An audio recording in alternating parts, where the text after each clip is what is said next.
Bismillahirrahmanirrahim. Assalamualaikum warahmatullahi wabarakatuh. Okay guys, so for the last class, okay, untuk Animate 2020, we're gonna look how to create the exit button. Okay, exit button. Alright, so in order to create the exit button, first you got to download the exit button first.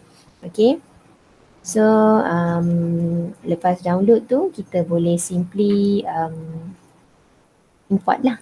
Okay, import to library. Okay, this one. Alright, so kita dah ada dekat sini, exit button.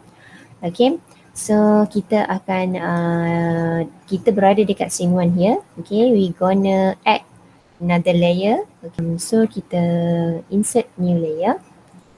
And then kita rename sebagai exit button. Right. And then kita pergi dekat timeline 40 untuk exit button layer ni, right click, insert keyframe, and then kita tarik exit button ke sini, okay, dan shift,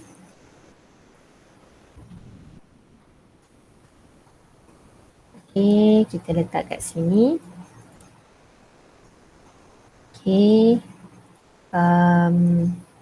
and then kita convert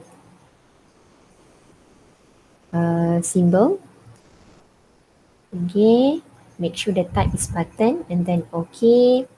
So kita bagi instance name here as exit button. Alright, okay. So kita nak buat coding, kita klik kat atas exit button ni, lepas tu pergi dekat window, code snippets.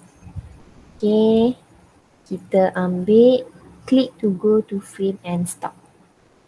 Click to go to frame and stop. Okay, so click to go to frame and stop. Okay, kita dah buat exit button kat sini. Alright, so dekat sini ni yang kita nak kena tukar kod, tukar script dia kepada script lain. So ni script dia, fs command double quote quit and then semicolon. Okay, so kita tulis kat sini fs command quit, okay, and semicolon lah. Okay, so kita tutup. Okay, kita tutup and then kita save file, save as. Kita save dia dulu sebagai exit button. Okay, and then kita save, kita publish. Okay, kita publish and then kita buka flash player. Okay, lepas tu kita open file yang kita dah publish tadi. Okay, which is this one. Open dan okay. So ini file yang kita dah buat tadi. Okay, kita play dekat flash player lah. So kita klik ni, so dia exit lah. Alright, okay guys, that's all. Selamat mencuba. Bye.